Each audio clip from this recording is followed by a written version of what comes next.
and that I wanted to call the specialist about where I should go. At the same time, it was discovered that the oxygen tank was a quarter full. That meant only another 15 or 20 minutes. That's when things started to get a little panicky. It was decided that I should go into St. Paul's Emergency. And the oxygen tank ran out literally as we arrived at the door. The Kaposi sarcoma that I have, an AIDS-related cancer, has started growing very quickly in the last little while. Perhaps it's not growing any faster than it had before, but because the total number of cells has increased, every time that number of cells doubles, there's just that much more to battle. And it's gotten to the point where it's outstripped the efforts that we've made to keep it under control. I got this news last week when I went to see my cancer specialist. She was a bit concerned with how quickly things were progressing. Concerned about the fact that there's some of this Kaposi sarcoma in my lungs. Concerned that it has developed very quickly in my right hand just over the course of the last week, to the point where the hand is quite stiff. I tried playing the piano with it yesterday and had a great deal of difficulty because of the stiffness. We decided that because of the speed at which things were progressing, we'd have to change the therapy. So I switched to a new chemotherapy agent, one that I take at nighttime every day for a couple of weeks. It carries a high risk of losing my hair, but considering the potential benefits of it, it's really not something to be that concerned about. I have been feeling healthier and stronger the last few days, and because of this I was able to speak at a benefit the other night for the Vancouver Meal Society, an organization that delivers hot meals to people that are homebound with AIDS. But there's no one to tell him now. Staring at my ceiling, staring at my feet, I got nothing to do. Now, this evening was one of a variety of different type of performers. There was a band, a juggler, poet, and an interpretive dancer.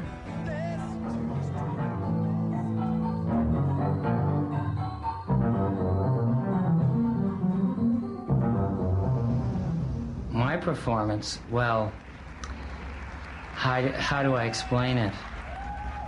Part of the evening was an AIDS awareness evening, and I was the AIDS awareness part of the evening. So what I decided to do was blend together my interpretive dance with a lesson on HIV infection. Now, I've always envisioned interpretive dance to involve being in some kind of bag. Have you ever been to any Anna Wyman performances? You know? So, I brought my duvet cover. It was the biggest bag I could find at home. HIV infection. It's really dusty in here. I will now represent the HIV virus. Now, once inside the body, it finds these other cells. These are cells that help fight off infection. And they kind of worm around like this. And the virus is really attracted to them, and it binds onto them. And the cell says, come on inside.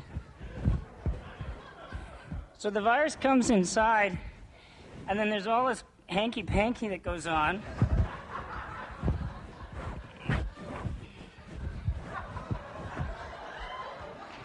In the production of new viruses. So, basically, the best way to avoid this kind of thing is to climb inside your duvet cover, and you'll be protected.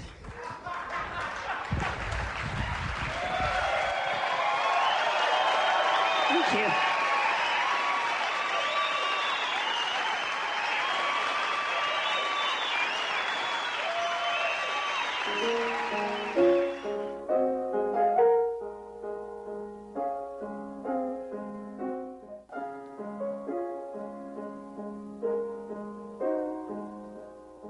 I knew that I was attracted to men from a very young age.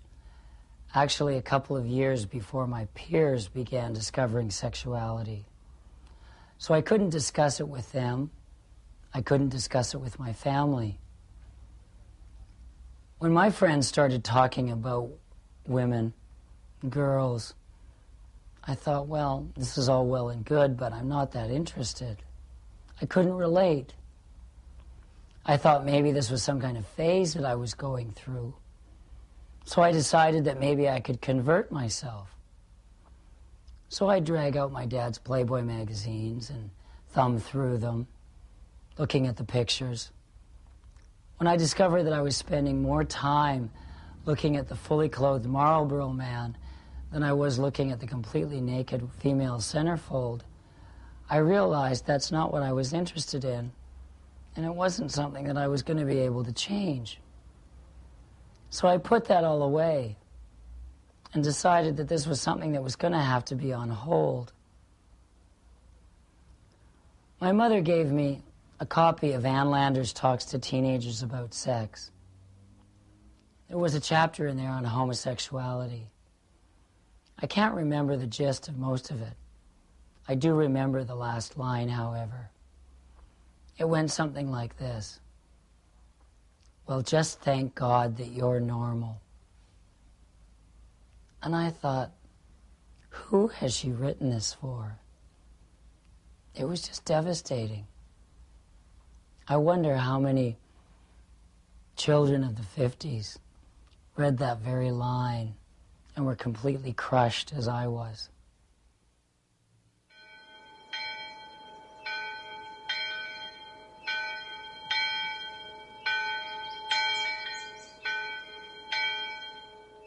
How are you doing there?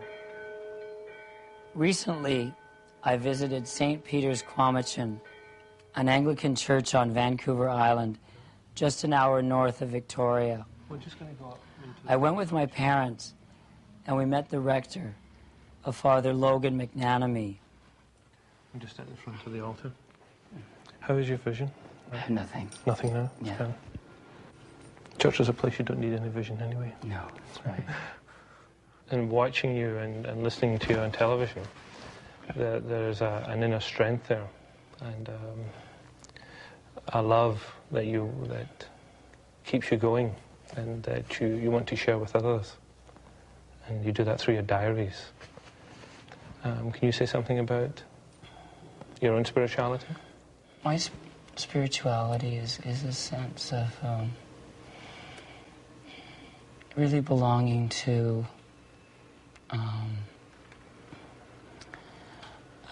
yourself and to what's around. I really believe that that the force, whatever you want to call it, God, Buddha, is in all of us and is everywhere, and that to be truly spiritual, you've got to be in touch with all sorts of different levels. The reason we went there was because it's the cemetery of this church that I have chosen as my final resting place. So this is the spot down here. Yeah. Just to watch, there's a peg there. Oh, yes. Look, there's a stick for you.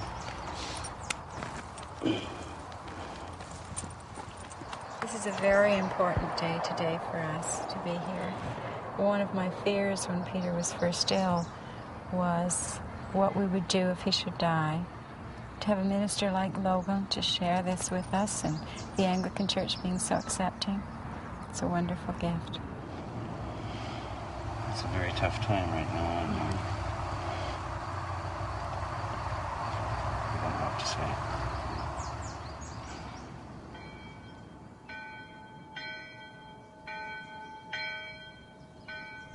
It may seem unusual that I've chosen to be buried in such a rural setting, but really this is a corner of the world that I'm very comfortable with, having spent many years growing up in this area. I see coming back here not so much an ending, but rather a homecoming.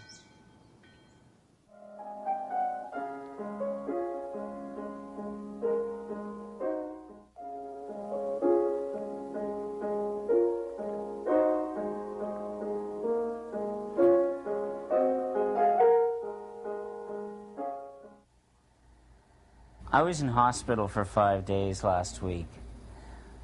Another touch of pneumonia. Since I've been home, I've still had some pretty bad days. I'm needing more oxygen than I did before, even just to lie around, and particularly when I've got a fever. The fever's We've been trying to figure out what's been going on there for quite some time and haven't found any answers. So they just have to be tolerated when they happen. But when they happen, it's not very easy to tolerate. It's difficult to cope with sometimes. You never know what your day is going to be like. You might wake up with no fever, and it looks like everything's going to be fine. 2 hours later, you might be burning up. And in my circumstances, that makes a huge difference in what I can do, how much I can move around. It's getting to be a real struggle.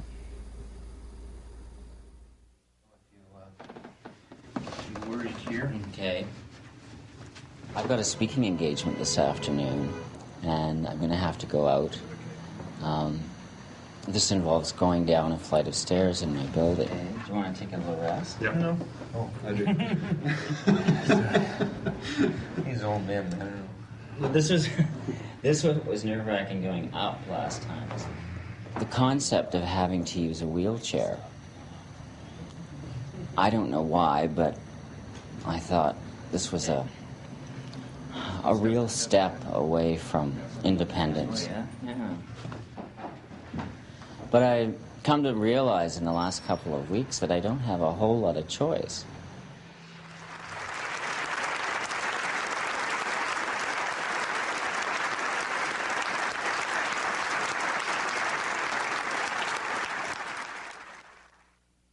On November 15th, 1992, 2 weeks after his last public appearance, Dr. Peter Jepson-Young died at home. Dr. Peter's memorial service was held in Vancouver at Christ Church Cathedral. It was attended by his family and friends and those who knew him only from his 2 years of television journals.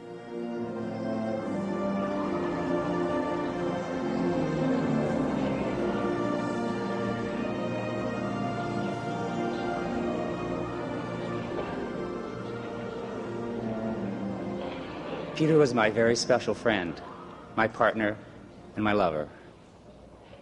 As we met many of you people on the street, as we read many of your letters that came in to us, I realized that Peter was your very special friend, your partner, your lover, your brother, your son, your uncle, your grandson. He gave us an identifiable face, a face for us all to see.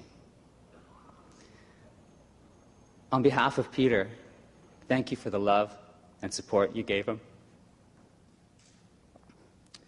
As his words made a difference to our lives, your love made a difference to his. I invite you to stand and join with me in saying Peter's affirmation.